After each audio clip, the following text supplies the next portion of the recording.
Hello, my name is Nessa Roche. I am a student teacher at K-State, and I'm going to talk to you today about content knowledge within the classroom. In the field of science, inquiry-based learning always allows educators to challenge students by thinking and engaging them in investigating scientific-centered questions. There have been opportunities to be able to let them learn and give evidence and evaluate explanations and learn how to communicate effectively while justifying their decisions and reactions in the classroom. This allows students to justify their decisions and understanding of the content provided to them by the student's ability to justify logic as it applies to them as they view the world. As I examined my content knowledge in the classroom as the main educator for my lessons, I found that there are three main things that really benefited me and that I will reiterate in the future. These are systematic and chronological presentations of content, the ability to systematically design and implement lesson plans that are accessible and relevant for all my learners in the classroom while being able to create interactive learning experiences that engage, entice, and give opportunities to students to have self-expression that may bridge content areas. In a middle school science room, the standards that are given by the state and district can be very heavily on the science side.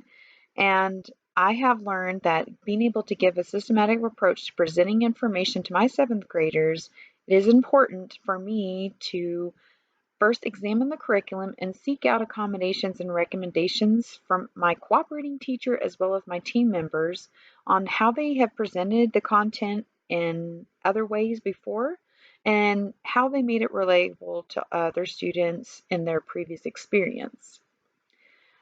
It is known that there are many types of learners within a classroom.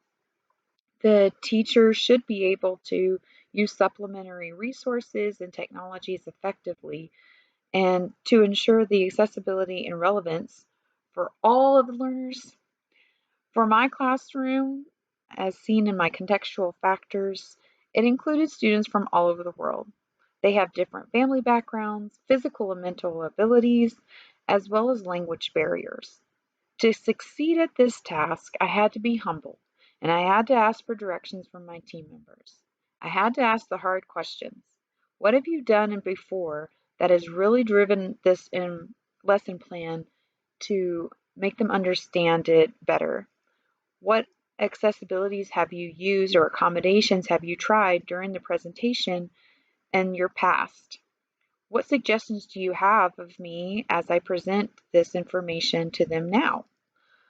While I was not keen on reproducing the content or busy book work had done in the past, I did take some suggestions and implement them in my instruction. Some applications of accommodations I used in my presentations of content while teaching a Earth and Space Science class was chunking, guiding notes, and pictorial evidence and hands-on inquiry.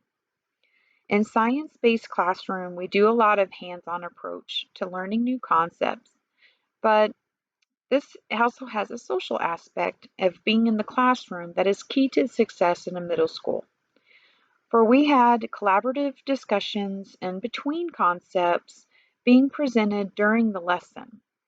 This allowed me to slow down my pace, as many of my students have said I speak very fast, and to chunk sections into lessons where students did not feel like they were being overwhelmed by the content and had ability to break up the lessons into its progression. These conversations would often lead me to drawing out things on the board or the whiteboard and labeling the products with graphics so that I can further elaborate on the concepts. An example of these would be during earth flares, I used the whiteboard to show a subduction zone and labeled where the oceanic and continental crust would be. Another great lesson was for me to start at the very beginning. Do not do not present information to the class with the assumption that all have prior knowledge. This levels the playing field for those who have not had the content, and it reiterates those that have had prior content. Our school is a spiral school, which means they are introduced to these concepts 6th, 7th, and 8th grade, and they progressively add on to the content as they age up. In addition to this, um, having the identified students that will need guided notes, skeletal notes, graphic organizers before I start the lesson was key to the student's success with being able to follow the instruction simultaneously with other learners in the classroom. By presenting the systematic concepts that build off one another, the students in this type of learning experience will be able to be encouraged as active learners to understand, question, and analyze ideas from diverse perspectives of our classroom so that they can master the content. This looks very different for every student in the class. And as the teacher, it was my responsibility to my students to make sure that they had access to their school's ability to have district and school-based resources to evaluate the learner's content knowledge in their primary language if needed, or to contact supporting staff like paras or aides for those who are identified that need that extra one-on-one learning assistance during the lesson. Presenting lessons in this way allowed me to simultaneously give a lesson to all learners and to build on prior concepts that we had already spoke about and build into new concepts that would familiarize what they had already covered and make connections to their learning experience within the classroom.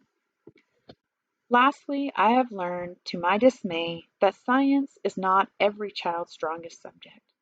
While I have the enthusiasm and the encouragement and engagement for all of my students to learn the best to my ability and their ability for the content provided to them, it is important that I look over cross-cutting concepts and bring in some of their subjects that they may enjoy more.